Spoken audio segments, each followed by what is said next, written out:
विश्वाचे गुरु असलेल्या भगवान दत्तात्रयांना गणपती बाप्पाची आराधना करण्याची गरज का भासली? ज्यांच्याकडे ब्रह्मा, विष्णू आणि महेश या तिन्हींची शक्ती आहे, त्यांनी एका लहान बाल गणेशासमोर नतमस्तक होण्यामागे नक्की कोणते गूढ कारण होते? याचे उत्तर दडले आहे एका प्राचीन नियमात. भगवान गणपती हे केवळ विघ्नहर्ता नाहीत, तर ते विद्यापती आहेत. म्हणजे या सृष्टीतील सर्व 84 विद्या आणि 64 कलांचे ते मालक आहेत. स्वतः दत्तगुरूंनी जगाला हेच शिकवले की तुमच्याकडे कितीही ज्ञान असले तरी त्या विद्येच्या अधिपतीचा आशीर्वाद घेतल्याशिवाय ते ज्ञान पूर्ण होऊ शकत नाही. दत्तगुरूंनी गणपतीची पूजा केली कारण त्यांना हे सिद्ध करायचे होते की ज्ञान म्हणजे दत्तात्रेय तेव्हाच सत्कारणी लागते जेव्हा त्याला विवेकाची जोड मिळते. गणपती हे ज्ञानाचे प्रवेशद्वार आहेत.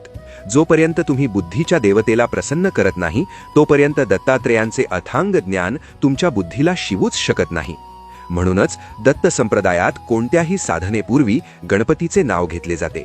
हा केवळ एक विधी नाही, तर तो ज्ञानाप्रती असलेला आदर आहे. गुरु आणि गणेश हे एकाच चैतन्याची 2 रूपे आहेत जी आपल्याला अंधारातून प्रकाशाकडे नेतात. दत्त आणि गणेशाची ही जोडी तुम्हाला कशी वाटली? कमेंटमध्ये नक्की कळवा आणि अशाच अद्भुत रहस्यांसाठी वेदयात्रा.in ला फॉलो करा.